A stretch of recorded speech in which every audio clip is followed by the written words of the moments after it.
Carmen Wong.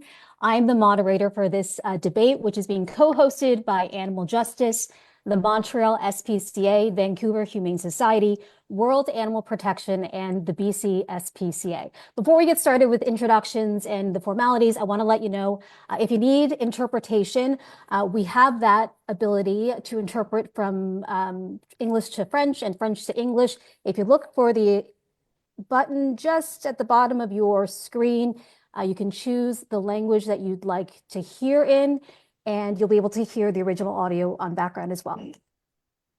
I want to officially welcome our candidates who are joining us, our debaters. We've got Nate Erskine-Smith with the Liberal Party. We have Alistair McGregor with the NDP, Yves Perron with the Bloc Québécois, and Elizabeth May with the Green Party. Thank you all for being here, taking time out of your busy campaign schedule.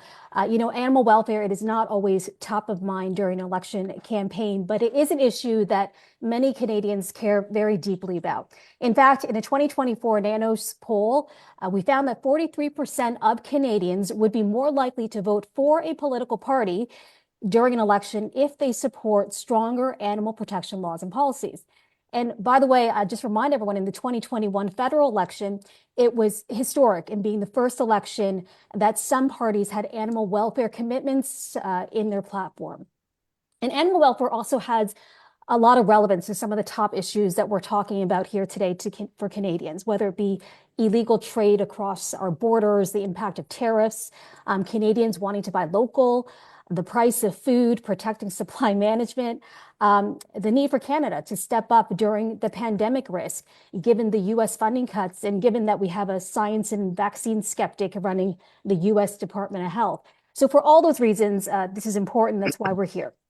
I want to go over some of the rules of the debate before we get started. We have about 11 pre-scripted questions. We may not get to all of them, but I want to give you each a minute to respond to that. There's no opening statements. And I'd also ask if you could speak slowly and clearly for our interpreters as well. And a reminder that the host organizations and our viewers really want to know where your party stands on these issues. So if you want to add what you would do as an individual to advance these issues within your party or parliament, that's fine, but we would prefer if you start with your party's position.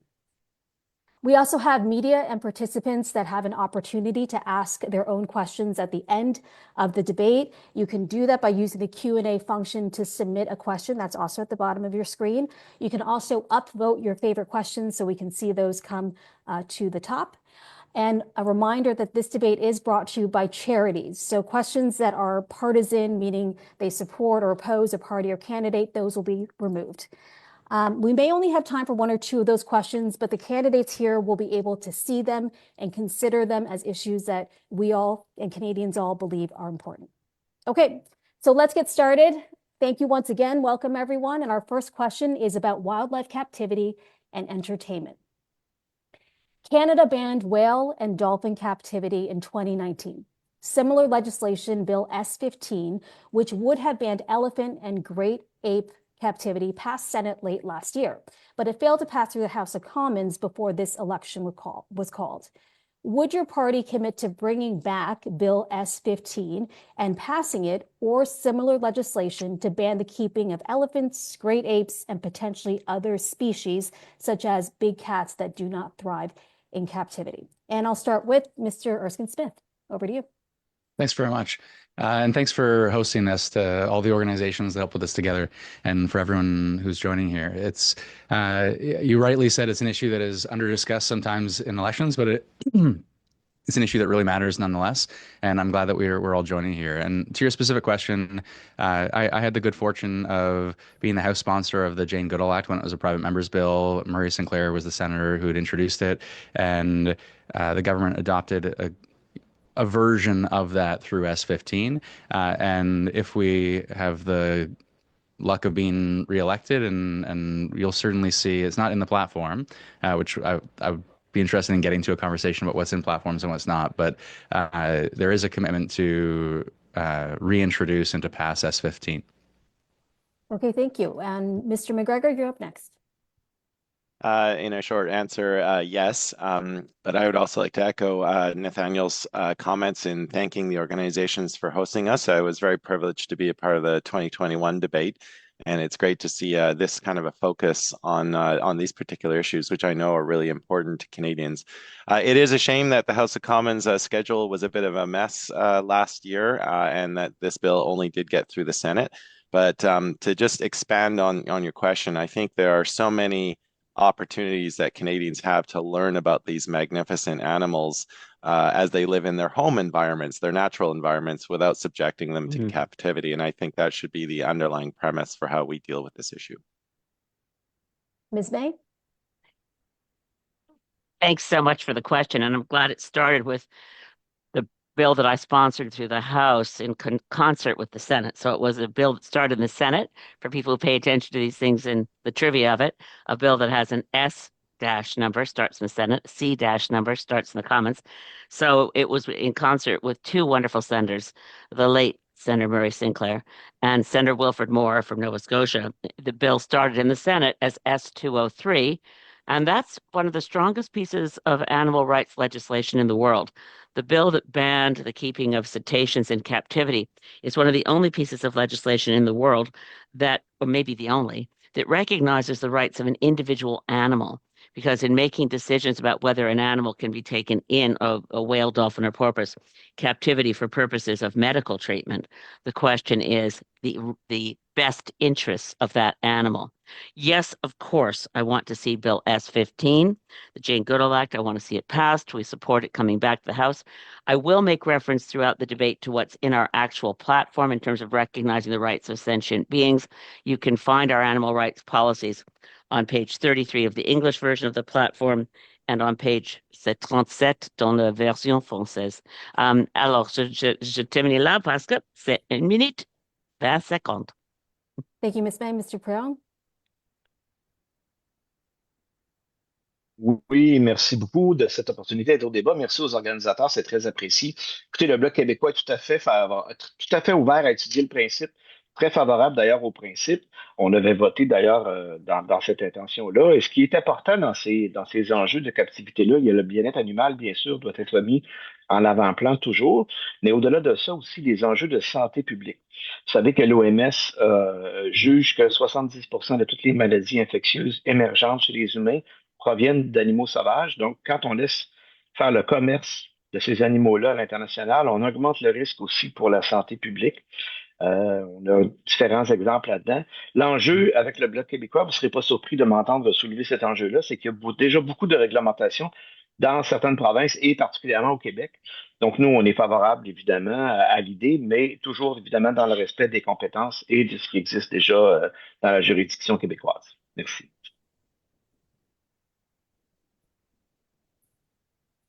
Thank you for that.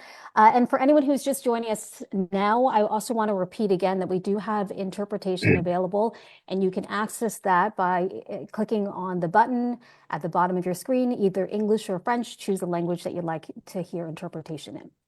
Okay, moving on to our next question. It is about wildlife trade and fur farming.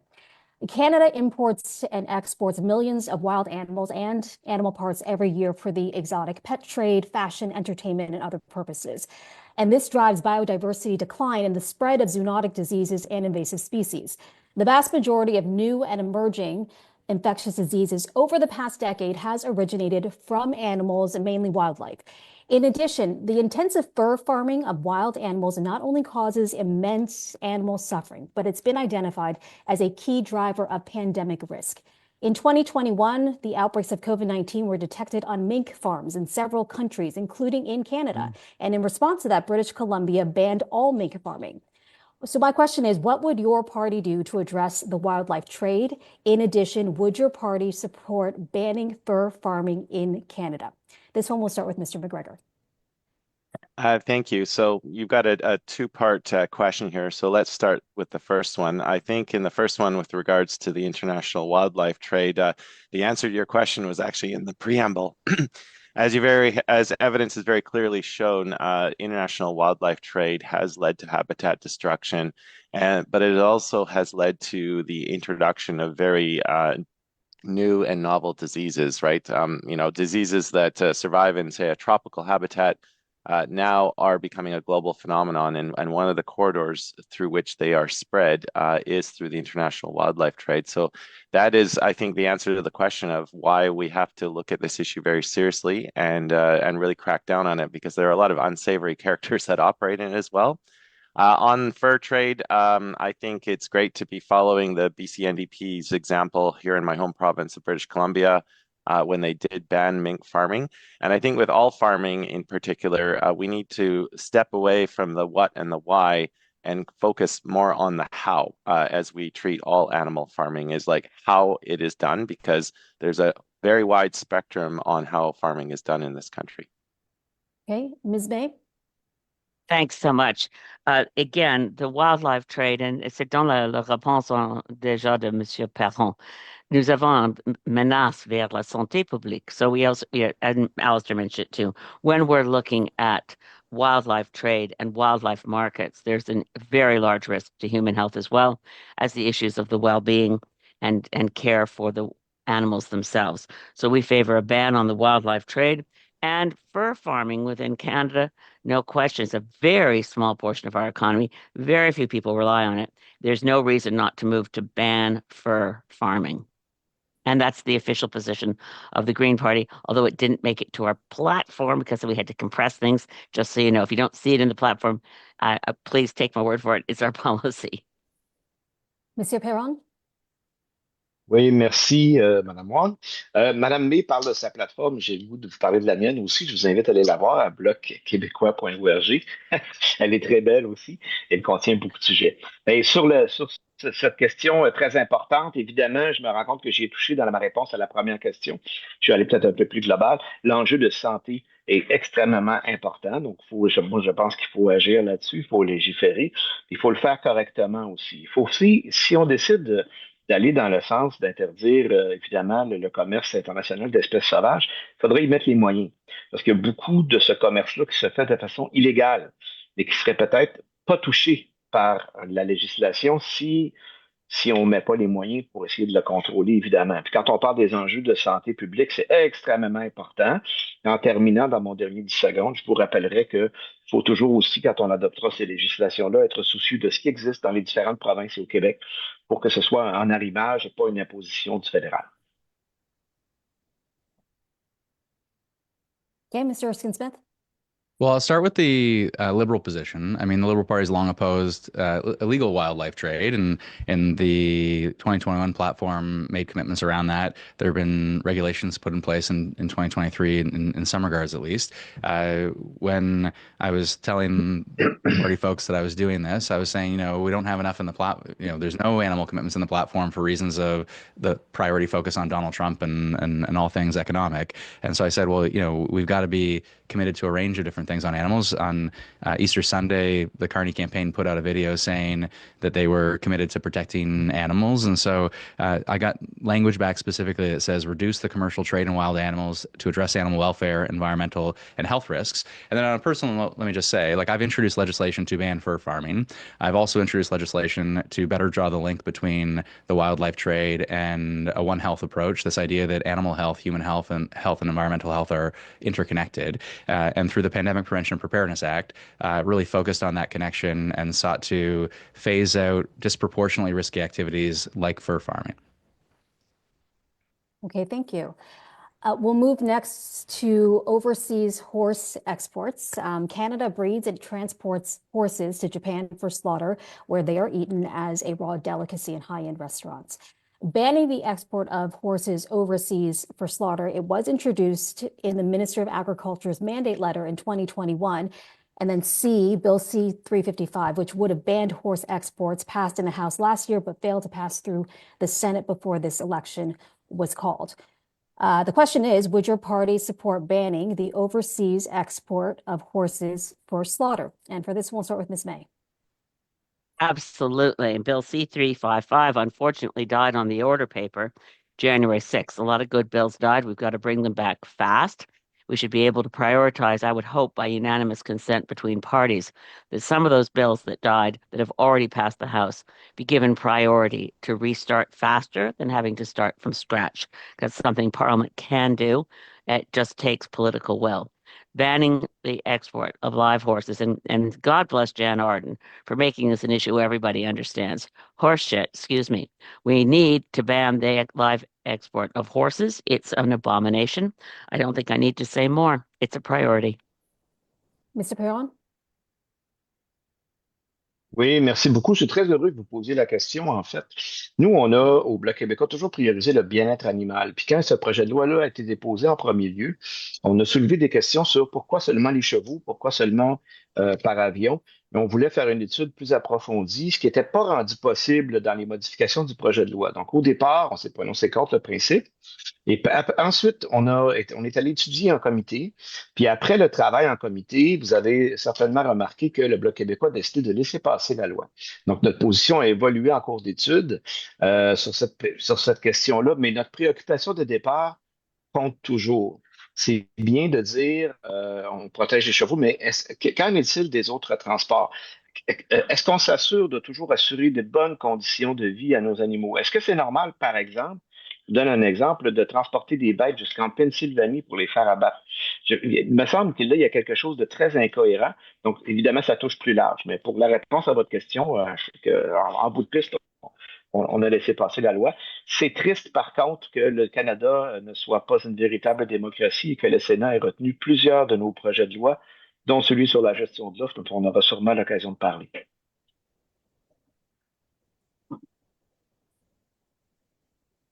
Mr. Erskine-Smith?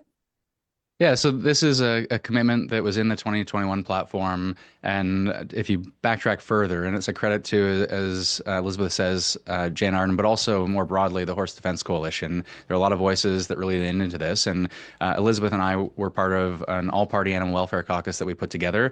We heard direct testimony from experts in animal science that said there is no possibility of transporting horses in this manner in a humane way. No possibility. And with that evidence, we were able to secure a commitment in the platform. I credit to my colleague Tim Lewis for introducing a private member's bill. The bill should have been passed in the last parliament. It should have been passed. The reason it was not passed is because not just some random senator, but the conservative the conservative Senate leader, the leader of the conservatives in the Senate, spent months and months and months blocking that legislation. Otherwise, it would be passed. And if we are reelected, we are going to support that legislation and make it law. Mr. McGregor? I was the lead spokesperson for the NDP in this bill. We supported it all the way through its journey in the House of Commons. And, as Nathaniel said, the shame is on the Senate side. And that's the problem with introducing this type of legislation as a private member's bill. Like, congratulations to Tim Lewis. Like, it was great that he did it. But I think it's a shame that it was in a ministerial mandate letter and it was relegated to a PMB because PMBs don't get the same kind of prominence that a government bill was. So I think the next time around, a government has to make this part of government legislation. It gets priority in the House of Commons, but it also gets priority in the Senate. And you can't just hold it up like you can a private member's bill. So that's the way it should be done the next time around. Okay, I agree with that.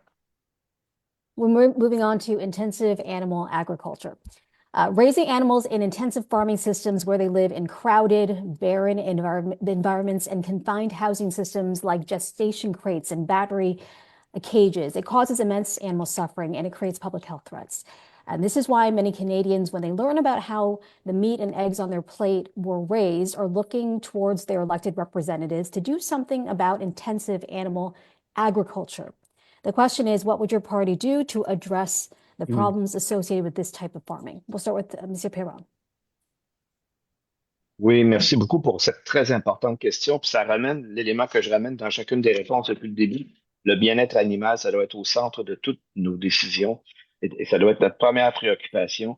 Quand ça devient trop intensif dans des conditions extrêmes où les animaux sont tassés les uns contre les autres, je pense pas que c'est acceptable.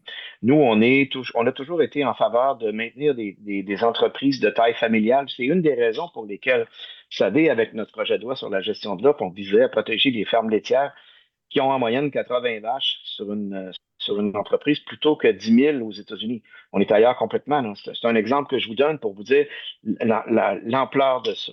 Il y a aussi, je mentionnais tantôt, le long transport quand il est question d'abattage, des choses comme ça. Je pense qu'il faut travailler là-dessus. Puis développer une infrastructure de transformation régionale, entre autres pour l'abattage, qui augmenterait non seulement la qualité des produits puis l'accessibilité des produits régionaux pour la clientèle autour, mais qui augmenterait de beaucoup aussi la qualité de vie des animaux. Le bien-être animal doit être au centre de toutes nos préoccupations. On est très favorable aussi à la production biologique. Là, j'ai oublié de mettre mon temps. Je ne sais pas ça fait combien de temps que je parle, mais je dois avoir fini ma minute. Mais vous comprenez un peu l'essentiel de notre position. Mr. Erskine-Smith.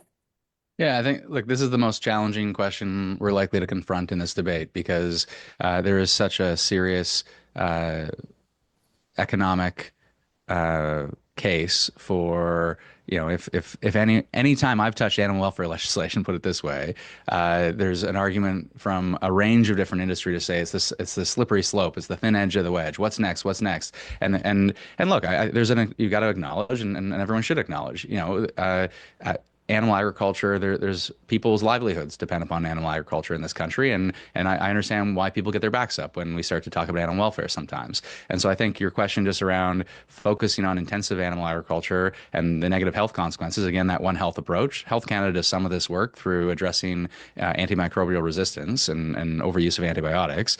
But look, we have voluntary codes, frankly, and when you talk about battery cages, the voluntary code is set to phase it out by 2036. When you talk about gestation crates, the voluntary code was set to phase it out by 2024, and then industry shrugged their shoulders and said we can't do it in time, so it's 2029 now. I'm not speaking on behalf of the party here because they don't have a position on this, but I will say we all collectively need to make sure that those voluntary kinds of codes move away from being voluntary, that there's teeth to them, and that animal welfare is a component that gets real enforcement.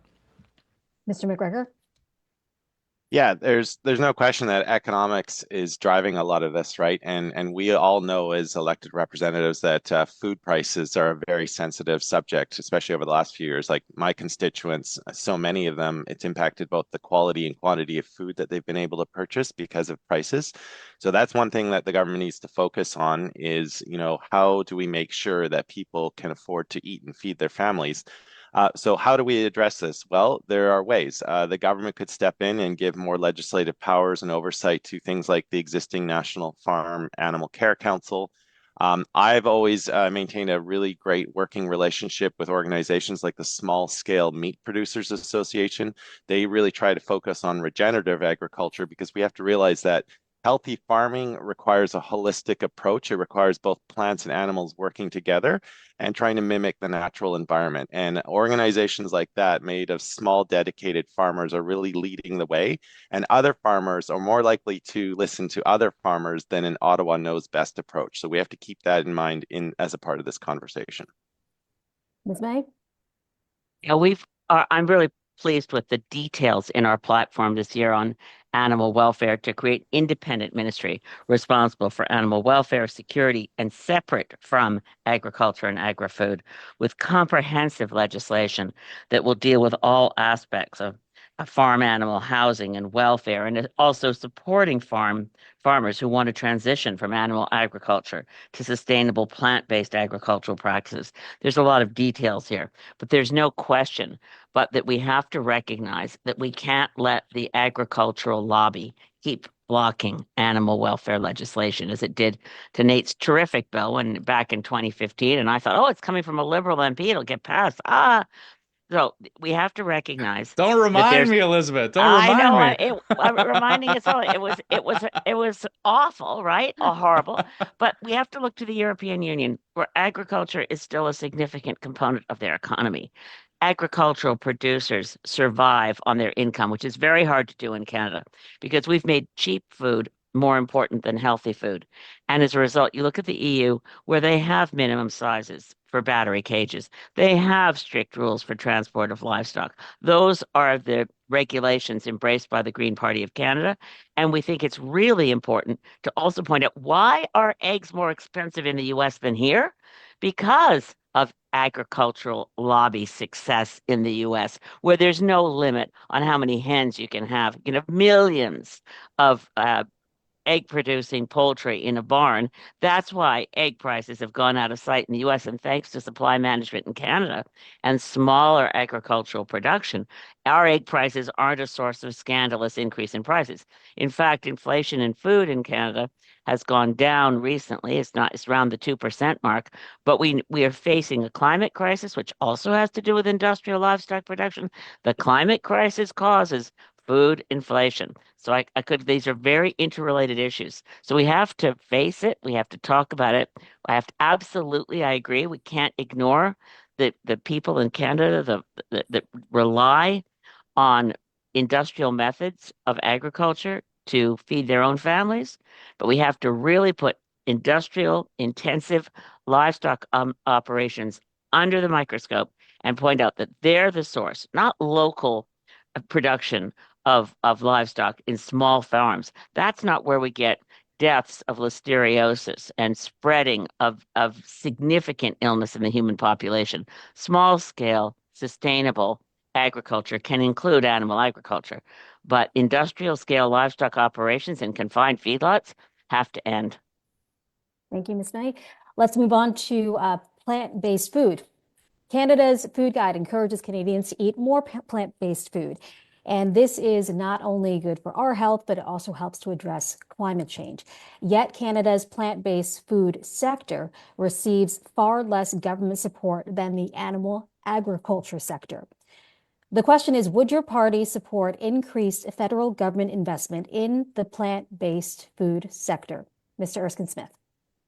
Yeah, I'll say a couple different things. So one is, I think it was an incredibly important step to put the food guide as it is in place. It was subjected to a lot of lobby pressure the other way, and the government rightly stood its ground and said, no, we want it to be science-based, which of course means that it's more plant-based and principally plant-based. The second thing is to say there have been some efforts to operationalize the food guide, but I would say certainly not enough. And so we've seen over $150 million in funding directed towards innovation in the plant-based space. My own view is I think we can, be a bit more strategic about the funding, and I'll give an example and leave it at that. In 2011, the Harper government actually, they gave money to Colleges and Institutes Canada to basically update culinary curricula all across this country to reduce sodium.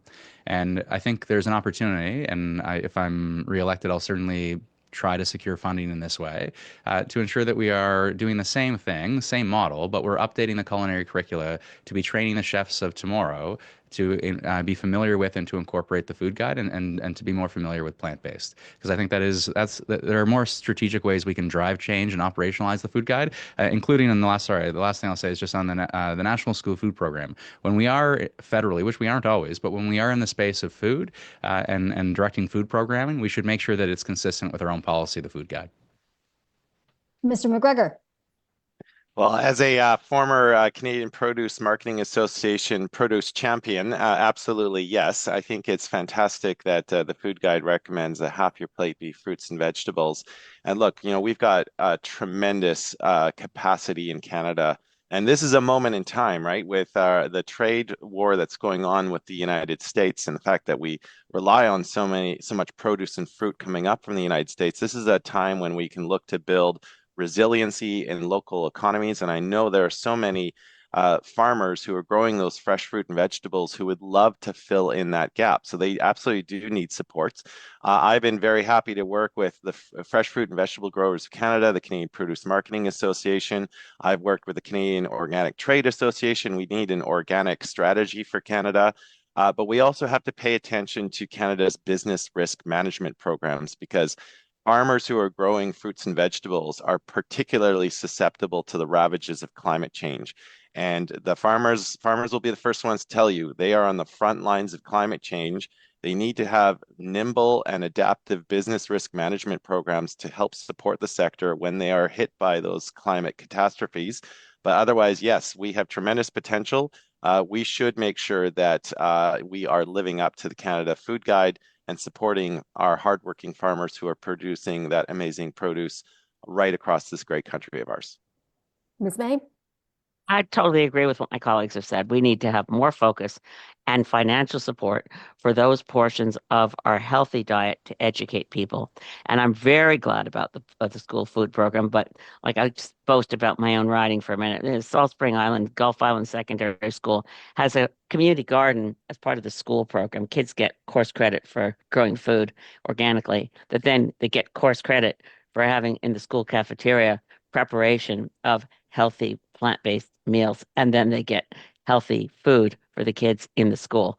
And contrast that with my daughter who teaches in the Burnaby school system, and the kids come to school hungry. They don't have a school food program there, and she, on a teacher's salary, is trying to bring food into the classroom so her kids are able to learn and not be hungry. And being my kid, she never grew up on anything but healthy vegetarian food. So she can't stand that what the school's able to get when they finally got on the Jordan's principle and got some food was highly processed, snacky food that can last on a shelf without refrigeration because schools have lost all the infrastructure to be able to have a fridge and a healthy place to cook food. So I know I'm taking it in a different direction, but we not only have to support farmers and the plant-based food industry, we have to really examine the extent to which the industrialized corporate unhealthy food model. We talk about health food. We can also talk about sick food.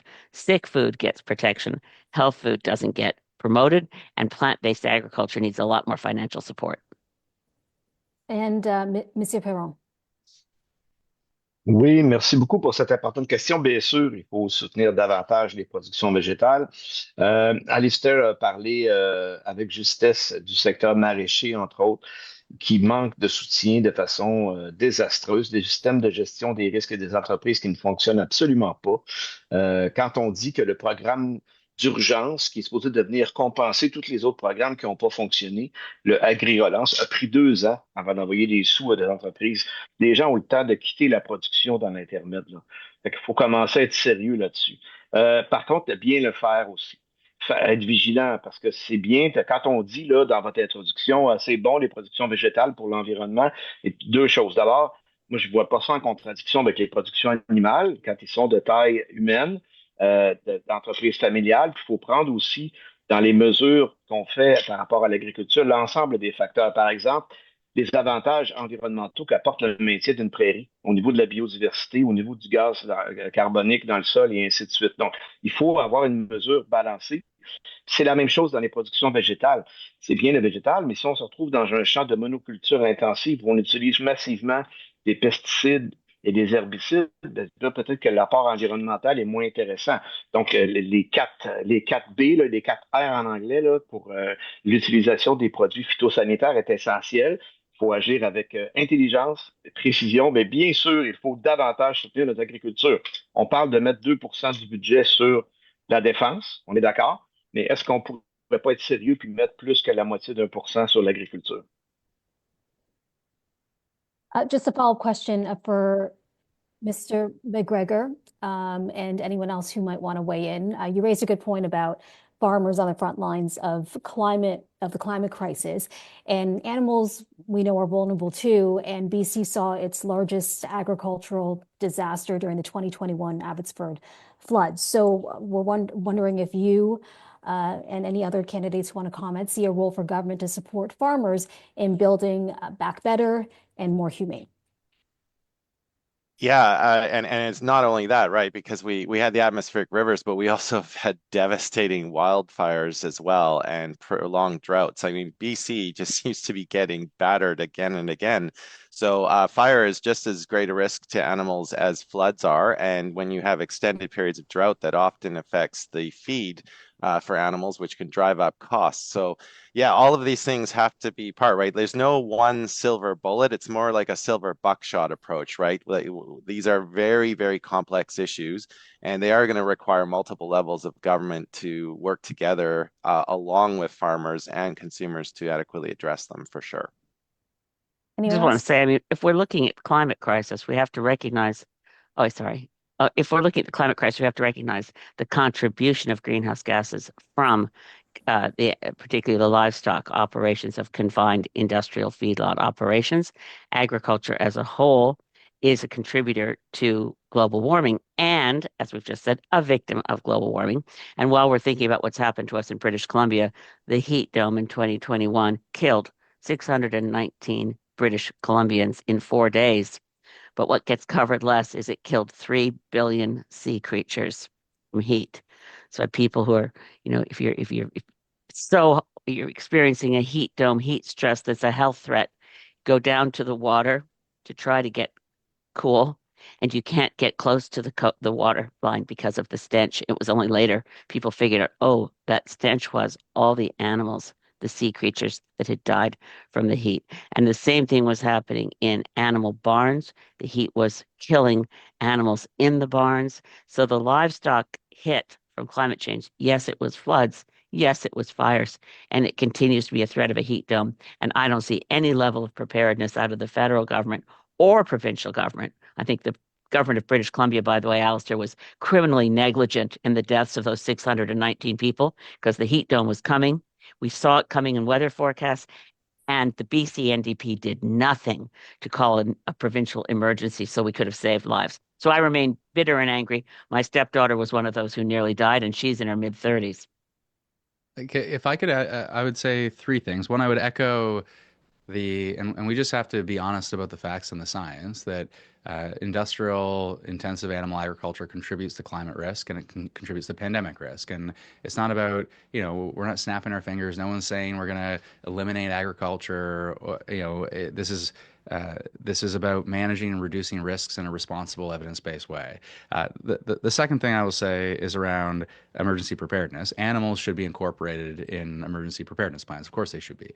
And the last thing, just on support for farmers, it's interesting there are examples and models elsewhere. So when the UK phased out fur farming, they didn't just prohibit fur farming and leave it at that. They actually transitioned farmers by effectively compensating farmers that were in the space for through the phase out. And so there are certainly models for supporting farmers to transition to other things as well, as for example with fur farming, if we were to phase out that activity. Okay, let's move on to the next question. Oh, sorry, Mr. Perrin, go ahead. Oui. Quand même une belle question, j'aimerais ça intervenir. L'environnement, c'est fondamental. On en a parlé depuis le début du débat. Vous savez, nous, on prône la décentralisation, l'encouragement des gestes environnementaux. Il faut faire confiance à nos producteurs agricoles qui ont les deux pieds sur le terrain. Ce sont les premiers qui veulent protéger la terre. Donc, décentralisons, reconnaissons les innovations environnementales avec de l'argent sonnant, concret, l'équivalent, par exemple, de 50 profits qu'on perd quand on change une pratique. Et ces sommes-là serviront de mise de fonds à la prochaine innovation. Puis laissons aller notre monde, vous allez voir qu'ils vont nous surprendre parce qu'on ne peut pas ne rien faire devant les changements climatiques. On parlait tantôt des prix à l'épicerie. Il y a une grosse part de ça qui provient des changements climatiques, des conflits aussi, mais aussi beaucoup des changements climatiques. Quand on pense à toutes les répercussions qu'il y a sur nos producteurs agricoles, qui en souffrent, particulièrement les productions végétales, là, ce sont les premières victimes des changements climatiques. Donc, il faut agir de façon très urgente et continuer à travailler. Puis moi, quand j'entends des gens dire oui, mais là, c'est mondial, il y a des pays qui font rien, oui, mais ne rien faire, c'est pas acceptable non plus. Soyons des leaders mondiaux. Puis ce qui est triste en présente campagne électorale, c'est qu'à peu près toutes les formations politiques, en fait, mis à part les formations qui ne peuvent pas vraiment prétendre à prendre le gouvernement, ont abandonné la lutte au changement climatique. Et ça, je pense que c'est un mauvais choix. Peut-être qu'il y avait des choses qui étaient mal faites dans le passé, faisons-les mieux. Peut-être s'inspirer du Québec, qui a un beau.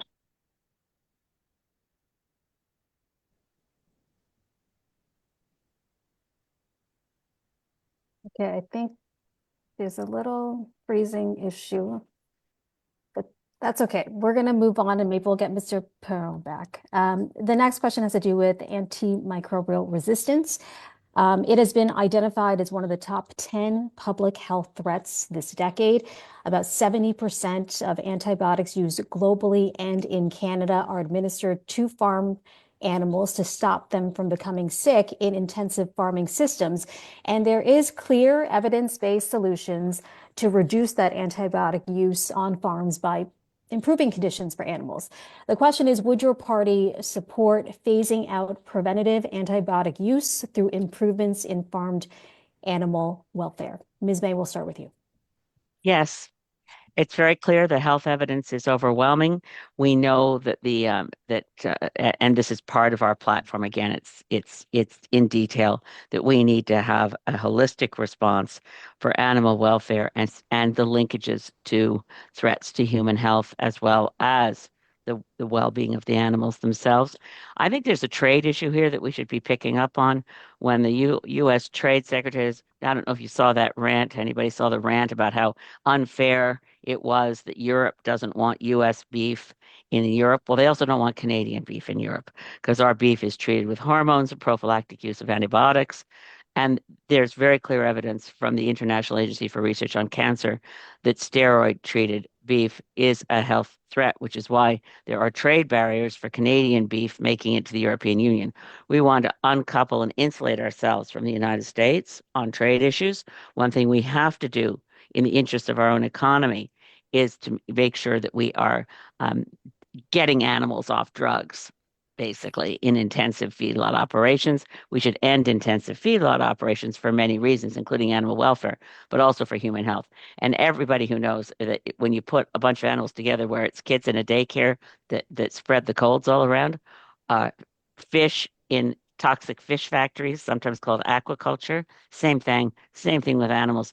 That's why they're getting dosed with prophylactic use of antibiotics, and they're getting steroids to grow faster and unhealthy animals that we can't export to countries where we need to be able to have strong trading relationships. So, yes, yes, and yes.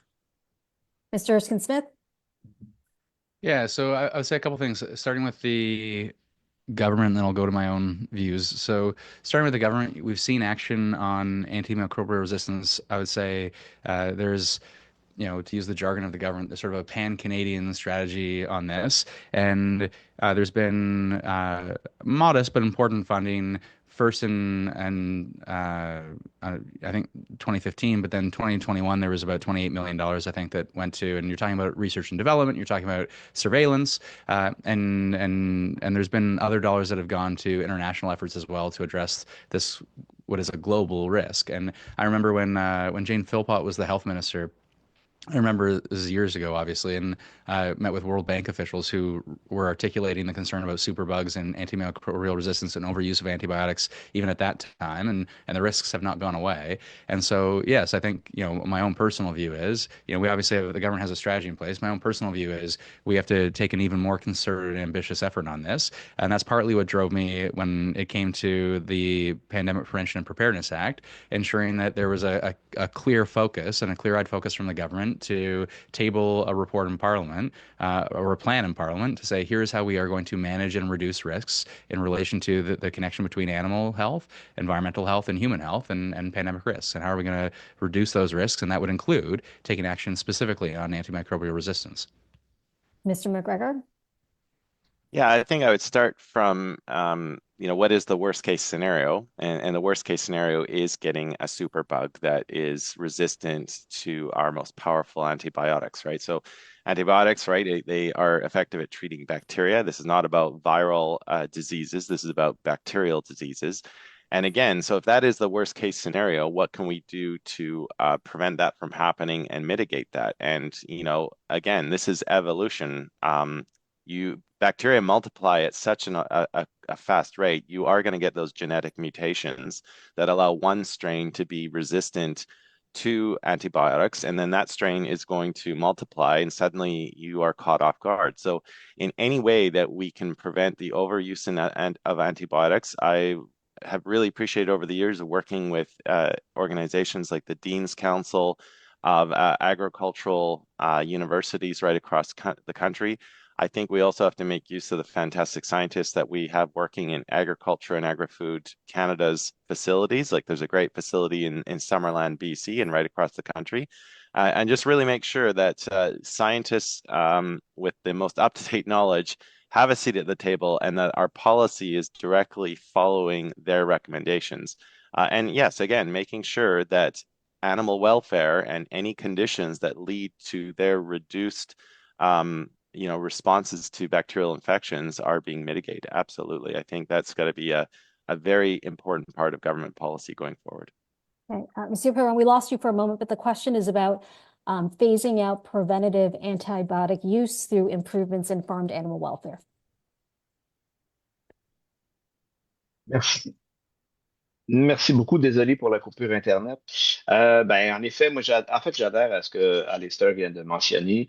Vous savez, personne ne voudrait abolir les antibiotiques pour les humains. Par contre, personne ne voudrait en prendre 3 fois par jour non plus. Donc, il y a quelque chose qui existe entre les deux d'intelligent, là. Plus on va limiter l'usage de ces médicaments-là, plus, premièrement, on pourra les préserver dans le long terme sans développer des résistances, puis plus aussi nos animaux seront en santé. Et avant d'aller administrer des remèdes comme ça de façon permanente, regardons c'est quoi les conditions d'élevage. Hein, quand c'est trop intensif, quand les animaux n'ont pas d'espace de vie, quand on parle beaucoup là, au Québec particulièrement, là, les productions laitières, entre autres, ont développé beaucoup la tabulation libre. C'est quelque chose qui change énormément la donne et qui augmente de façon importante le bien-être des animaux, donc le rendement final pour le producteur agricole. Tout le monde est gagnant là-dedans. Je ramène encore mon élément central que je ramène presque à chaque question depuis le début, le bien-être animal. Avant de prendre toute décision, il faudrait toujours se poser la question du bien-être animal et de l'assurer au maximum pour assurer les bonnes conditions. Mais clairement, c'est une problématique si on utilise ces produits-là de façon répétée. Madame May a parlé aussi des ententes de libre-échange où des viandes ne pouvaient pas entrer et tout ça. Là, ben ça, il y a un travail à faire là-dessus au niveau commercial également. Mais nous, je pense qu'on a une production de qualité qu'il faut préserver. Okay, thank you. The next question is about the Canadian Centre of Alternatives to Animal Methods. Canada has made significant shifts towards more humane science by taking steps to phase out toxicity testing. That was with the passage of Bill S5 and then by the banning of testing of cosmetics on animals. However, Canada's ability to implement these new laws through the development of humane non-animal alternatives was jeopardized when the Canadian Centre for Alternatives to Animal Methods was forced to close its doors due to a lack of public funding. The question is, would your party support government funding to help reopen the Canadian Centre for Alternatives to Animal Methods? And how else might your party support the shift away from animal testing? And for this one, we'll start with Mr. McGregor. Yeah, great question. I think Bill S5 was great, but again, this is a two-part problem, right? It's one thing to change the legislation, but you have to back it up with resources as part of the follow-through. And when I look at that example out of the University of Windsor, that is a shame that it didn't have enough funding to keep on going. And I think that speaks to the need for a strong federal commitment, given its responsibilities, both through Health Canada and Agriculture and Agri-Food Canada. Those mandates from both of those departments, I think, necessitate federal funding to provide the follow-through to the legislative change that was made in Bill S5. I don't know if I have like a specific level of detail. I think just making sure that year over year stable funding is provided is the important first step, and then letting an organization as was run out of the University of Windsor, and there could be other candidates. I'll put a plug in for the University of Victoria or UBC. Right across the country, we've got great institutions. I think that would be, I would like them to take the lead, but they need to have that government funding in place to do that important work. Ms. May? I'll just read from our platform. Phase out animal testing and impose a nationwide ban, funding research and promoting ethical, cruelty-free alternatives. So obviously, we would fund that research, we would reopen that center, and we've made some progress with banning the testing of animals for cosmetics and so on, but we really must pursue cruelty, animal-free, and ethical alternatives for testing. Monsieur Perron? Oui, merci beaucoup, Madame Wang. Écoutez, moi, j'ai le goût de vous dire que c'est un peu scandaleux de baisser le financement de ces instituts de recherche-là. Le Canada est un cancre en recherche et développement. Et plutôt que d'investir davantage et essayer de rattraper le retard, on voit des coupures comme ça. Donc, le Bloc québécois avait voté en faveur du projet de loi S5 qui contenait des modifications entre autres sur les tests de toxicité sur les animaux. Alors, évidemment, il faut éviter à tout prix ces techniques-là et développer d'autres façons de faire. On est capable, on est inventif, on est intelligent, parmi les meilleurs cerveaux au monde. Malheureusement, à cause du sous-financement de nos universités et de nos centres de recherche, on voit nos cerveaux déserter le pays, le Québec et le Canada. Ça n'a pas de bon sens. Alors, il faut agir là-dessus. Et clairement, nous, on est en faveur d'un financement adéquat. Recherche et développement égale avenir. Puis un jour, il faudra, comme gouvernement, arrêter de jouer de 4 ans en 4 ans pour faire des points politiques, puis essayer d'agir pour la prochaine génération. Puis agir pour la prochaine génération, c'est investir particulièrement en recherche et développement. Mr. Erskine-Smith? Yeah, so interesting. I was just texting with Dr. Chandrasekhar about this. She has led efforts for the Center for Alternative Animal Methods and has rightly been frustrated and critical, and I think just generally exhausted because all that work is not being realized now that the center is shut down. And we've got to reverse course. And before we get there, I think it's important to understand when we were first elected, when I was first elected, certainly in 2015, none of this action was in place. There was no action on animal testing. And fast forward today, we've seen a prohibition on cosmetic testing, and we've seen a few things on toxicity testing on animals more broadly. We've seen legislative commitment to phase out. We've also seen a draft strategy through Health Canada to realize that legislative commitment. And now, to actually make the thing happen, we need dollars and cents behind that draft strategy. And, at the moment, the best party commitment that I've got is to explore the mechanism because, there are a few different ways you could imagine realizing this, whether directly in a budget or through CIHR. There are a few different ways you can imagine realizing the funding. And I'll just say my personal commitment is to make sure that center is reopened and to make sure that we are putting our spending power behind an initiative like this to realize the promise of the strategy, but also to do our part because other countries, the US, other countries in the EU are really committed to phasing out toxicity testing, and they are putting their dollars and cents in research and development behind it. Okay, thank you. We've all sort of touched on this subject, but just to dig a little bit deeper, the next question, in recent years, there's been a trend towards the creation of government agencies or entities whose exclusive mandate is animal welfare, independent of any sort of conflicting economic interests. As an example of this conflict, Agriculture Canada, they're responsible for the welfare of farmed animals, but on the other hand, their mandate is to create the conditions for the long-term profitability of Canada's agricultural sector. So do you see any problem with the way that animal welfare is positioned within federal institutions? If you do, how would you address that? We'll start with Mr. Erskine-Smith.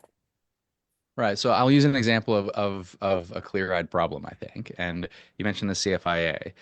Well, the CFIA has done an incredibly poor job of enforcing existing rules in relation to the live export of horses for slaughter. They've sort of thrown up their hands and said nothing we can do. And we should have had regulations in place that are stronger, sure, but they could have done a lot more with the regs that are there. The second example I would give is in relation to transparency and consumer protections. You have a situation where when it comes to free-range eggs, for example, there is massive consumer confusion when it comes to the sustainability and humanity of egg production as between different producers and the way that they're advertised to consumers, and massive confusion for consumers. And what was CFIA focused on? They were focused on consumer confusion where there was no evidence of consumer confusion, but they were focused on doing a consultation on consumer confusion in relation to plant-based eggs. Okay, so here's a real problem. We have evidence of consumer confusion at scale, and they're not focused on that at all, but they're focused on consumer confusion, no evidence at all in plant-based eggs. So, that's just one example, but it's indicative of the challenge. As to the solution, I'll just say what I would love to see from a systemic perspective, and Humane Canada put this forward as a platform proposal, and a number of animal advocacy organizations were putting good ideas on the table, but this one came from Humane Canada. I think we should have a parliamentary committee that sits down, a member from every party that sits down. We hear from different stakeholders, both on the ag side and the animal welfare side and everyone in between. And we come up with unanimous recommendations for how we can improve animal welfare in this country, including taking action on some of these more systemic challenges. And I think instead of a piecemeal approach where you have one bill here and one bill there, a more comprehensive look from a parliamentary committee, a special parliamentary committee that makes recommendations that are then acted on by the government, would go much faster and further.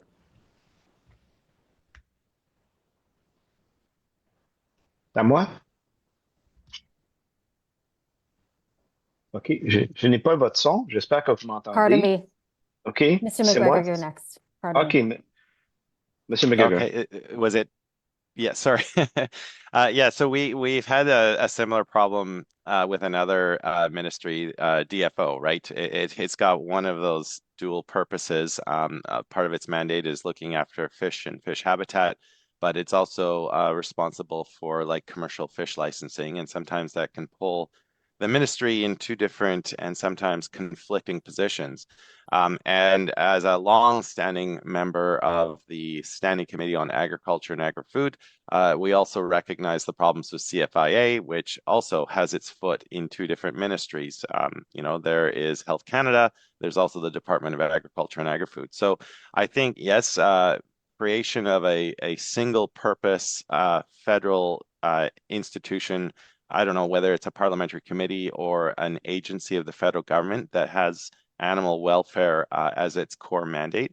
That could clear up a lot of the confusion, and I think I'd be very open to exploring that as an option. There's a number of different ways we can approach this. It's either, you could take an existing organization like the National Farm Animal Care Council, you could beef that up, or you could create a separate entity. There's a number of different ways you can do this, but yes, I do agree with the premise of the question in that there are examples where having multiple mandates in one organization can lead to a lot of conflicts down the road. Thank you, Ms. May. Well, there's a clear conflict of interest. Certainly, Alistair mentioned DFO, but their worst conflict of interest is they both promote fish aquaculture and are supposed to regulate it. It definitely is the case with agriculture and agri-food. They're promoting cheap food exports. So that's their major goal. And there are a lot of stories about how this went when we got rid of the crow rate, and that was to help farmers ship grain out of the prairies. That was a long time ago, but the impact of that was that grain was piling up in the prairies. So that gave birth to one of the most egregiously cruel production methods for livestock, the mega hog barn. So they export hogs instead of grain, and the cruelty of those barns is unspeakable. Look, this is green policy, again, from our platform. Create an independent ministry responsible for animal welfare, separate from agriculture and agri-food. That gets rid of the conflict of interest.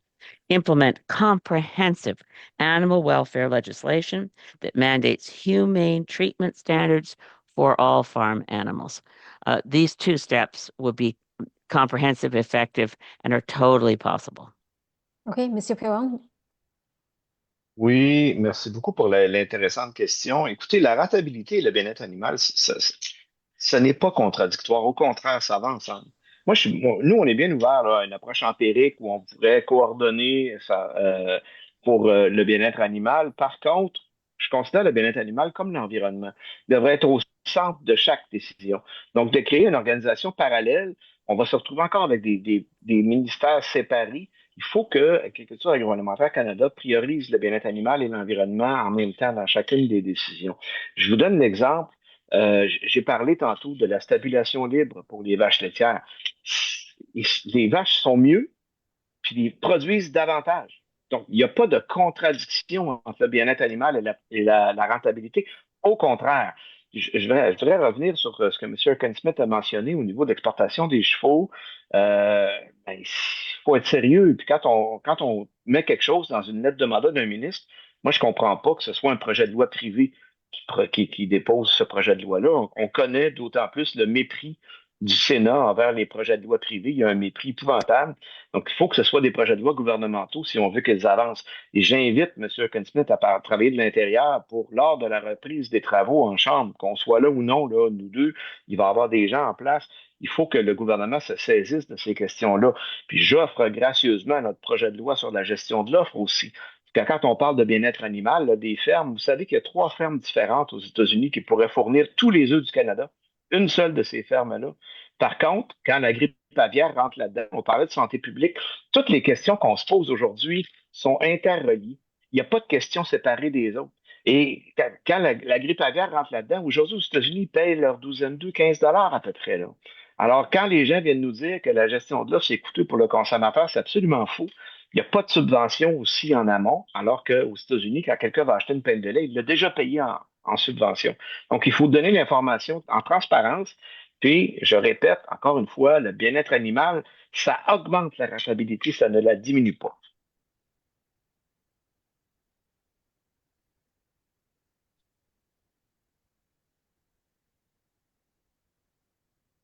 There you go. I'm on mute.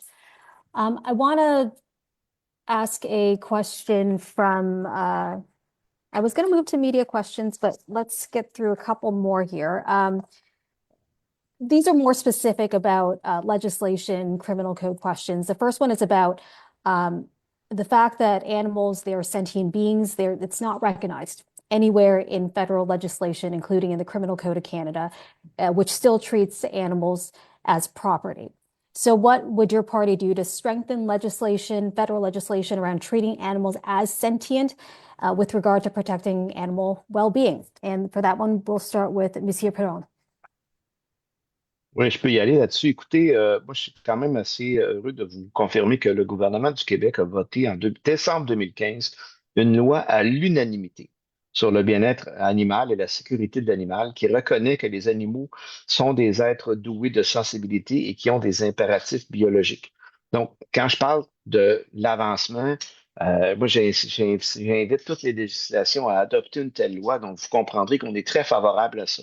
Le seul enjeu que nous, on aura, comme membre du Bloc québécois, c'est si on vient à essayer d'effacer les lois québécoises. Donc, moi, si c'est en compatibilité, en complémentarité, on essaie de créer une homogénéité à travers le Canada. Là-dessus, on est d'accord, mais il faut qu'on laisse les champs de compétences. Mais bien sûr que oui, il faut légiférer là-dessus. Les animaux sont des êtres sensibles et on ne devrait pas accepter dans une société en 2025 qu'il y a de la maltraitance sans conséquence.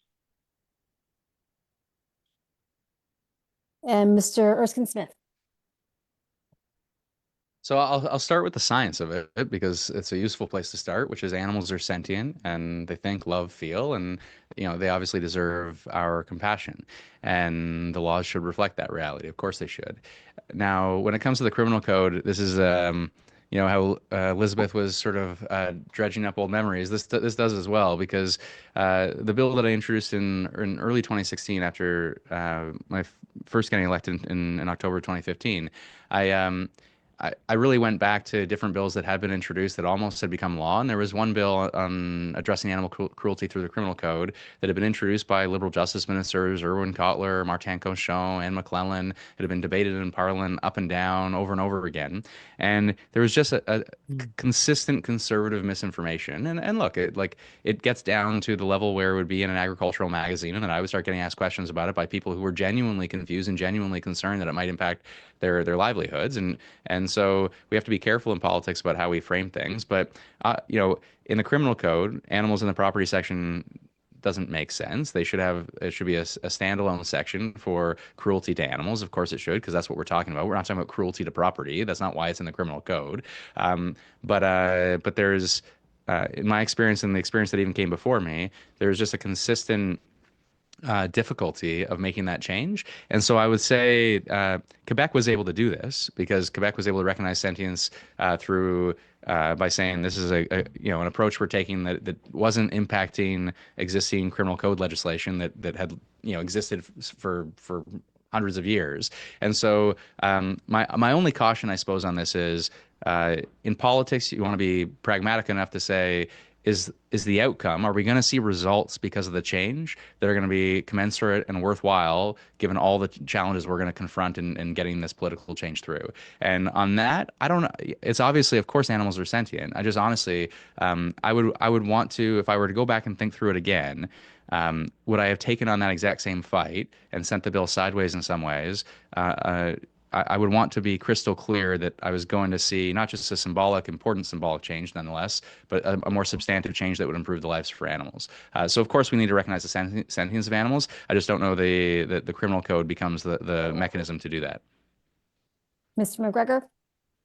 Yeah, I mean, for anyone who has worked around animals, you can absolutely recognize sentience. You know that animals have a range of emotional responses to the conditions that they're in, and that much is just plainly obvious. I think the way I would approach this is, when we talk about the criminal code, we have to recognize that number one, it's a reactive instrument, right? So it usually comes into play after the fact. Now, that's not to say that it's not important. I think that is an important part of the legislative tools that we have at our disposal, particularly as federal politicians. But I'm also interested in the other side, is the proactiveness. So what measures can we put into place so that the criminal code, while sometimes necessary, is not relied on 100% of the time?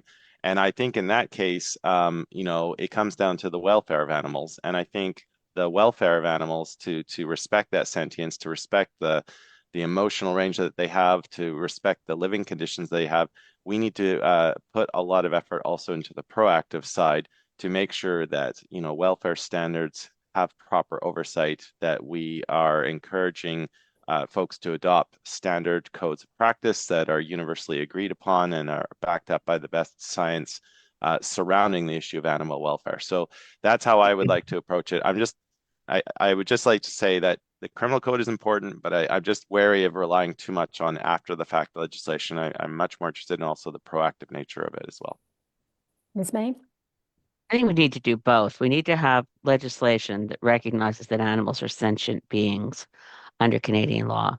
But an argument that's very strong for the criminal code is that dangerous psychopaths who go on to kill humans start with torturing animals. Police will tell you this in every community. So let's do both. Let's have one piece of legislation that recognizes that animals are sentient beings. Many things will flow from that. In the same time, or subsequently, we amend the criminal code to take animals out of the property section and significantly increase the seriousness with which criminal justice takes cruelty towards animals, particularly where it's deliberate or sadistic. And that will perhaps definitely nip in the bud the kind of desperately ill people who go on to kill people. That's an argument that doesn't scare farmers. That's an argument that doesn't go right to the heart of people thinking that this is a slippery slope. This is about identifying threats to a community and security and safety. And that's an argument where I know the police chiefs will back us up. Okay, thank you. I want to move to a question from Liam Casey at the Canadian Press. He would like to know what each of the parties will do for the belugas at Marineland in Niagara Falls, Ontario. The belugas are dying at an alarming rate. And specifically for Nate, why hasn't his government done anything to help those remaining belugas? So, Mr. Erskine-Smith, I'll start with you. Yeah, I mean, so a couple of things here. I mean, the legislative effort that Willie Moore ultimately started and Murray Sinclair concluded in the Senate, and then Elizabeth and I played a small role in sort of jointly seconding and making sure that the party was supportive of it as much as I could.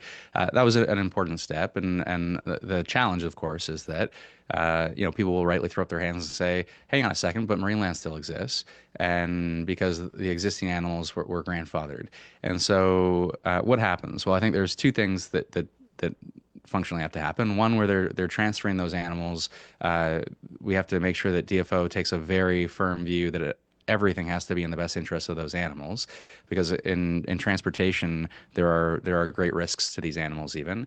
And the second piece is there's there's an effort to realize a sanctuary in Nova Scotia.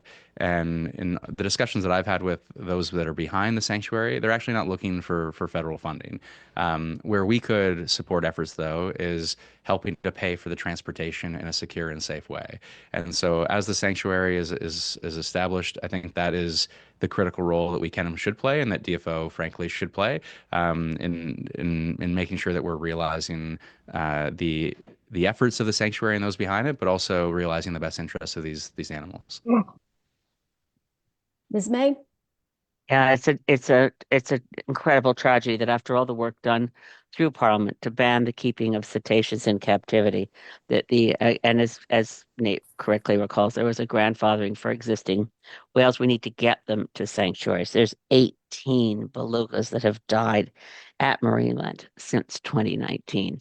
This is not acceptable. So it will take funding to assist moving those animals as compassionately and carefully as possible. Again, the legislation S203 speaks to the best interests of the individual animal. So moving them compassionately, carefully to a sanctuary area is the solution. It should be done as soon as possible for the remaining cetaceans at Marineland.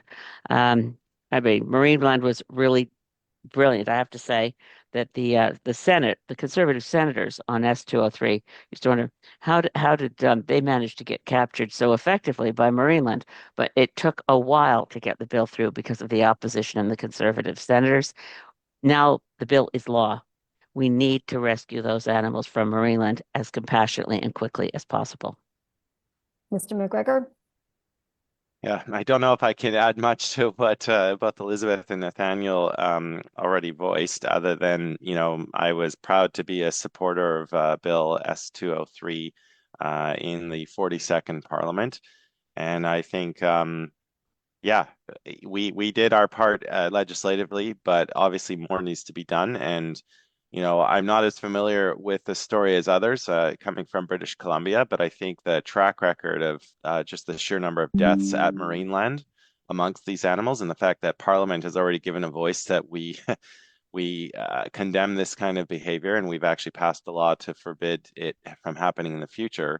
It's now incumbent upon existing ministries of the federal government to step up, and as has already been mentioned, DFO is the first one that comes to mind. To make sure that we're looking after these animals' needs in a proper way. Monsieur Perron? Oui, ben merci beaucoup pour la question. Écoutez, je suis un peu dans la même situation que Alistair étant de l'extérieur, mais ce que je comprends de la situation, c'est que c'est un drame épouvantable et on doit prendre soin de ces animaux-là. Vous savez, quand on a des animaux en captivité comme ça, puis qui sont pas bien, faut regarder les options qu'on a. Si on peut les remettre en liberté, ce serait l'idéal. Malheureusement, quand les animaux ont vécu longtemps en captivité comme ça, parfois c'est impossible. Donc, probablement que l'hypothèse soulevée là, par Mme May sur le sanctuaire, ce serait la meilleure solution là, pour mettre fin à cette situation-là. Puis, comme État, comme gouvernement, est-ce qu'on peut aussi agir? Je vais ramener encore mon message de agir pour la prochaine génération, ou pour pas plus tard que dans 4 ans. Essayons de voter ou de travailler en fonction de prévenir des situations désastreuses comme celle-là dans le futur. All right, the next question is the Globe and Mail, Marie Wolf. Do the panel members have a view on Canada allowing macaques from Cambodia to be imported to Charles River Laboratories in Canada, despite restrictions on their import in the US following evidence that some may have been born in the wild? Ms. May, I'll start with you. Yes, we have a view on that, and thanks to Marie Wolf from the Globe and Mail, we would not support the importation of macaques from Cambodia into Canada for the reasons that are implicit in the information that we know they were taken from the wild, and they should be able to remain there in their natural habitat. Ms. McGregor? Yeah, that's coming down to a level of specificity that you probably won't see in any party's proposal, but I think it covers the same ground as one of the first questions that was asked when this debate began, which was on the international wildlife trade. And again, I think there are so many ways that we can learn about animals without having to remove them from their natural habitats. We've already talked about the risks associated with the international wildlife trade. So I think I would find myself on side with the researchers who have been urging the federal government to act on this matter. Monsieur Perrault? Oui, ben, un peu comme ce qu'Alissa vient de mentionner, ça touche beaucoup les premières questions dont on a traité ce matin, ce midi par contre, pardon, sur le commerce international, les risques pour la santé et ainsi de suite. Donc, par cohérence avec ce que tout le monde a dit tantôt, je pense que condamne la présence d'animaux qui ont été pris en liberté et faudrait aussi intervenir pour ne pas que ça se reproduise. Et même à ça, au-delà de ça, là, s'ils sont rendus dans le laboratoire, quel est le traitement que reçoivent ces macaques-là? On a parlé tantôt aussi des tests alternatifs pour éviter la cruauté envers les animaux. Donc, ça touche plusieurs dossiers, là, puis je pense que c'est une question importante que vous soulevez. Mr. Erskine-Smith? Right. So, I mean, Canada is a signatory to the Convention to Protect Endangered Species, CITES, and the Secretariat to CITES has recommended that there be a suspension of trade, and we should follow that recommendation. We're a signatory to CITES. We should be prioritizing the protection of endangered species, and we should suspend that trade. Okay, the next question is from Miranda Anthistle with Global News, and she wants to know, as it sits in Canada, we have ag-gag laws, which have been put in place to prohibit recording at factory farms and fur farms. Animal activists will say these laws are unjust and in place to only protect the Canadian agriculture industry. Where does your party stand when it comes to these ag-gag laws? Mr. McGregor, I'll start with you. Yeah, we had an example in the previous parliament with John Barlow, a Conservative MP, and his bill C275. So I initially voted in favor of that bill at second reading because I wanted to have a close examination of it at committee. It did not pass muster with me after our committee hearings, and so therefore the NDP voted against it at third reading. The problem is that bills like C275, first of all, veer into the jurisdiction of the province. It's not a valid exercise of federal criminal law power. The second part is that it identifies people who are not on a farming property with lawful excuse and intent, when in fact the research shows, because they put this under the rubric of biosecurity concerns. The research shows that most of the biosecurity outbreaks on farms have actually been caused by people who were there with lawful authority and excuse. So one of the amendments I tried to make to Bill C275 was to make its provisions apply to everyone equally, including on-farm employees. Because if we are serious about tackling biosecurity, we should make it applicable to everyone. Unfortunately, most of the committee voted against that amendment, and therefore, when the bill came to third reading, I could not support it because it was quite obvious, to me at least, that the bill was using biosecurity as a cover and in fact designed for one purpose, and it veered into the trespass jurisdiction of the provinces. Okay, Mr. Perron? Oui, merci beaucoup. Effectivement, on a travaillé sur un projet de loi semblable. Il faut faire la part des choses entre les intrusions et la protection des animaux. Nous, on a voté en faveur, effectivement, de ça parce qu'on voulait protéger nos producteurs agricoles d'une forme d'agression, parce que ça en est une. Par contre, ça ne veut pas dire qu'on n'est pas pour le bien-être animal. Ce qu'il faut assurer, puis ce qu'on a fait comme vérification, c'est que les agences, quand on porte plainte, quand on a un doute, plutôt que les citoyens soient dans l'obligation d'aller occuper l'endroit pour prendre des images, pour faire une démonstration, il faut que les agences à qui on se réfère soient efficaces dans leur inspection. Parce qu'il n'y a aucune tolérance pour le bien-être animal, pour de réduire le bien-être animal. Ça, c'est très, très important. Je l'ai répété plusieurs fois aujourd'hui. Mais on ne pense pas que la bonne façon de faire, c'est de faire des intrusions sur les fermes. Mr. Erskine-Smith? We have confidentiality rules, and then we have exceptions to those rules for whistleblowing. We have trespassing rules, and then there are exceptions to those rules for undercover investigations in the public interest.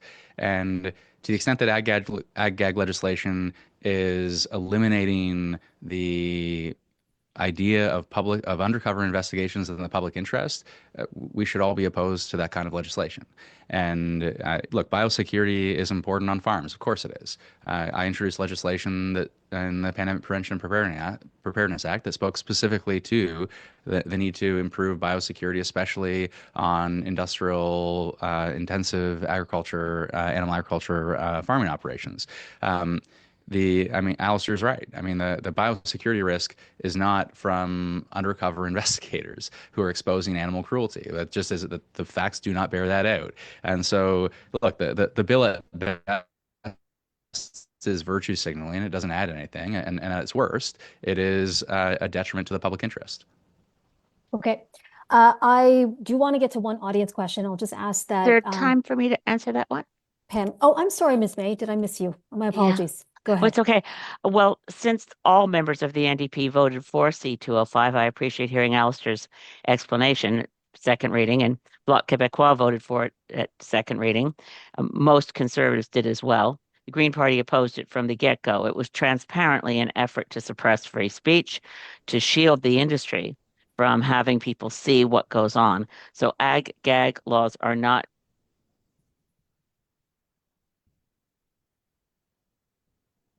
Oh, I think we lost Ms. May. She's frozen. If we get her back, we'll let her finish her thoughts. But in the meantime, Free speech. oh, there she is. Elle est revenue. Did you want to finish your thought? I think we missed the last sentence of yours. Fine. Yes. Oh, sorry. I said this was a transparent attempt to suppress free speech. Greens opposed C-205 at second reading and right down the line. It was not about John Barlow's fig leaf excuses for why it was needed. It was never needed. There's ways to protect farms from illegal trespass, and C-205 was clearly not something that anyone should have voted for at any stage. Sorry for freezing there for a bit. Thank you. Okay, the final question, it comes from the audience. Just ask the candidates keep their answers really brief on this one so we can get to closing remarks. The question from the audience is, in many parts of Canada, landlords can refuse to rent you an apartment if you have a pet. The renters market is already a mess, so this leads to the abandonment of pets. What are you going to do about it as a federal government with influence over provinces through the federal housing funding?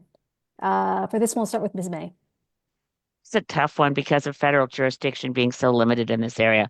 As someone who's never lived without a dog being part of my family, I've faced this a lot when I was a single mom trying to find a place to live so we didn't have to give up our dog. It's a question of, I think it's a question of rights for renters, but landlords have the upper hand in every case, and there are really strict provisions around a lot of leases I've had to sign in order to be allowed to have a dog with me. And the abandonment of pets because of landlord rules is a real tragedy, and it does take work, but I think it's mostly in the provincial domain. So what we would do is continue to work, if we could attach it as a condition for federally funded housing, that at least we can do because that's federal. Mr. McGregor? Yeah, it is a tough one because of the jurisdiction. Certainly the NDP has been very active in trying to protect renters' rights. We have been very critical of, corporate landlords buying up affordable housing stock and rent evicting folks. So, there's a few possibly financial tools that you can use, but it's really tough. And, I think I'll echo all of my colleagues in saying that one of my favorite parts about door knocking during a federal campaign is meeting everyone's pets. And so many wonderful cats and dogs are the first ones to greet you when you press the doorbell. And it just really is lovely. But yeah, it's really tough. Especially for people who are living by themselves, that's their only companion in life. And, when you're on a fixed income and you have limited options available to you, that's just another barrier that you're setting up to folks. So that is a consideration. It's very tough as a federal politician to get to that level of specificity. Okay, Monsieur Perron. Oui, je crois que c'est à moi. Écoutez, je vais rejoindre un peu mes collègues. C'est quand même une question qui est délicate à cause des juridictions. En ayant dit ça, maintenant je vais répondre sur le fond ou sur une base plus personnelle. Je crois que il faudrait que ce soit permis.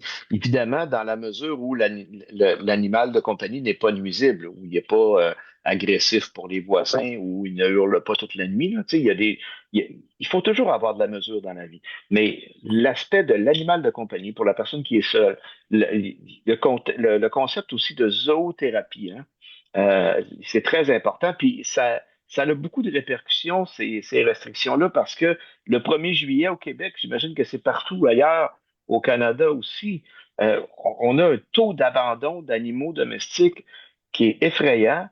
Et ça a des impacts importants. Ça mène souvent à des euthanasies, ou encore on va le replacer dans une autre maison, mais ça pourra peut-être des fois pas fonctionner, alors que l'animal, ben, il apportait une belle compagnie à la personne. Donc, c'est de la mesure, évidemment, de la compassion. Et je ne sais pas comment on peut agir là-dessus sans arriver dans les juridictions du Québec et des provinces, là. Mais il y a une ouverture là-dessus, bien évidemment. Mr. Erskine-Smith? So a few things. One, Ontario is a jurisdiction that has rules in place that says you can't discriminate against tenants who have pets. Why? Because pets are members of the family, and it's outrageous to discriminate on that basis. And so I think all provincial jurisdictions should adopt the rule that Ontario currently has. The sky hasn't fallen. It's a good thing for tenants. And on that, I did sponsor a petition that called for including this rule in our Tenants' Bill of Rights. And the challenge, and others have articulated this already on jurisdiction, that Tenants' Bill of Rights was before my time, before I became housing minister. I've only been the minister for a few short months. My joke is I've served for 4 months as housing minister, but under 2 prime ministers. And that's all to say, like this is before my time, but when you look at the Tenants' Bill of Rights, it's pretty high level. Like it's a blueprint. It doesn't get into the specificity required to address something like this. And so I think from a federal perspective, you've got to use your convening power through, bringing the housing ministers together. And security of tenure is not a federal responsibility, but it is something that should be on the table in those conversations in the renewal of the national housing strategy. And an issue like this should be, of course, on the table to say, what are best practices across jurisdictions? The federal government can convene and can pull those best practices together, and then to say to other provinces, we encourage you to do this as we renew the national housing strategy. Okay.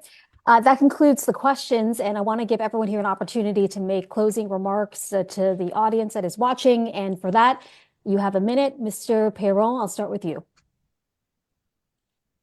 Merci beaucoup, Madame Wong. C'était un débat très agréable. J'apprécie beaucoup l'invitation qu'on a eue. J'espère qu'on a pu répondre à l'ensemble des questions pour vous éclairer sur les positions des différents partis politiques. Je déplore bien sûr l'absence d'une de ces formations politiques-là, mais bon, chacun vit avec ses choix. D'ici là, écoutez, on a une élection importante dans quelques jours à peine. Donc, j'invite tous les gens qui ont écouté le débat à aller se prononcer en faisant un X à l'endroit de leur choix. Bien sûr, chacun de nous, différemment, vous dira de faire le X à un endroit différent, mais on s'entend pour dire que la participation démocratique est essentielle. Donc, vous pouvez compter sur les gens du Bloc québécois dans l'avenir pour continuer à prioriser le bien-être animal. Comme je vous ai dit, la plupart de nos politiques, de nos propositions sont en ligne avec ça, puis ils prennent ça en considération. Donc, quand on parle de transformation régionale, quand on parle de consommation locale, quand on parle de préserver la gestion de l'eau, ça, j'invite les gens qui nous écoutent là, à prêter attention à cet aspect-là. Là. On va ramener ça dans la première semaine, puis ça préserve non seulement des tailles d'entreprises agricoles qui ont de l'allure pour le bien-être animal, mais ça préserve aussi les milieux ruraux, non pas seulement du Québec, mais de l'ensemble du Canada. C'est une loi essentielle. Je relance mon appel à mon nouvel ami, M. Erskine-Smith, de prendre à bras-le-corps ce projet de loi-là. Nous, on ne veut pas nécessairement que notre nom soit écrit en dessous. On veut que la loi soit adoptée afin de protéger nos collectivités. Merci beaucoup tout le monde. Mr. McGregor. Yeah, thank you very much for hosting this important debate. It is a shame that there is one party missing in action, but I'm very glad for the conversation today. And, I would also like to thank the various organizations who care very deeply about animal welfare for the principled stands they've taken, for the great committee interventions that they've made, whether it's an examination of legislation or the various reports that we've done at the Agriculture Committee. Your advice and insight and expertise has always been very valued. And look, I think animal welfare as a subject obviously is very important to a lot of Canadians. It should be a top line agenda item for anything that we do from the federal government's perspective. And there are, when it comes to farming practices, I just want everyone listening to know there are a lot of farmers who are really leading the way in this. They care deeply about their animals, and it's not like the what and the why, but it's the how they're farmed. So I would just we have to, as a Canadian society, find a way to bring all of these different voices to the table to chart a path forward and look at examples that are already being done. There's some incredible people out there who are really pioneering this. And it's just a very real privilege for me, not only as the representative of a very beautiful riding out here on Vancouver Island, but also someone who has been involved on the agriculture file for quite some time now to be a part of this conversation. So thank you for hosting us. And more importantly, thank you to everyone who's listening today. Ms. May? Thanks. I really want to thank the organizations involved here, that Animal Justice, Montreal SPCA, Vancouver Humane Society, the BC SPCA, and World Animal Protection for your advocacy all the time and not just during elections. This has been a rare chance. This is my first national debate with other parties in this entire election as co-leader of the Green Party, with the Greens having the strongest platform on animal welfare.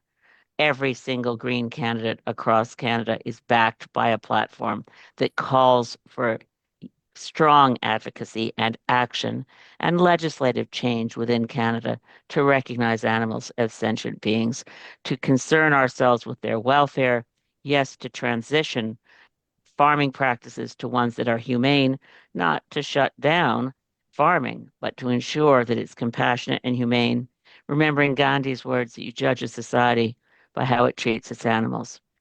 We as a country can do better. Canadians support us moving forward to protect animal welfare. And if elected, I certainly will. And my colleagues across the country in the Green Party will as well. Thank you. Mr. Erskine-Smith? Well, thanks so much for hosting. Look, animal protections should not be a partisan issue, and I hope you've seen a sense of collaboration across party lines here. My commitment to you is I will continue to be a voice for animals so long as I am in Parliament. On a personal note, I have worked with colleagues here on your screen across party lines. I'll continue to do so, and I'll work in my caucus too. I mean, I helped found the Liberal Animal Welfare Caucus. We've worked across, through a more open, all-party animal welfare caucus. We've done a lot of good. There are colleagues in the Liberal Party like Julie DeBruzen who are stand shoulder to shoulder in getting this work done. So I think those sort of personal efforts should be recognized, and there are certain voices that stand out more than others. I think on a party basis, though, look, and not to put too fine a point on it, you have a situation where every single time a piece of legislation stalled, it was because of Conservatives. Every single time a piece of animal legislation in particular stalled, it was because of the Conservative Senate leader, Don Plett.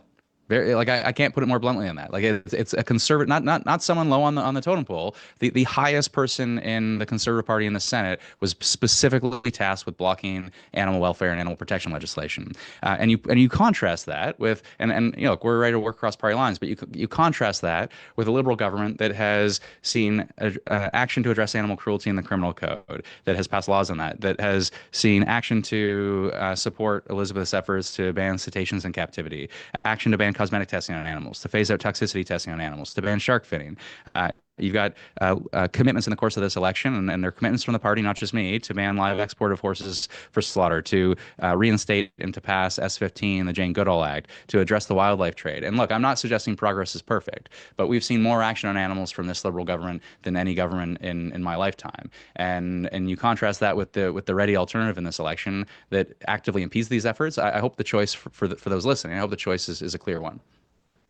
Okay, thank you so much for everyone joining us here today, for tuning in. On behalf of Animal Justice, Montreal SPCA, Vancouver Humane Society, World Animal Protection, and the BC SPCA, we thank you so much for your time, and thank you to the audience for tuning in. Take care. Carmen, thank you for being a wonderful moderator. Yeah, thank you. Yeah, thank you. That was great.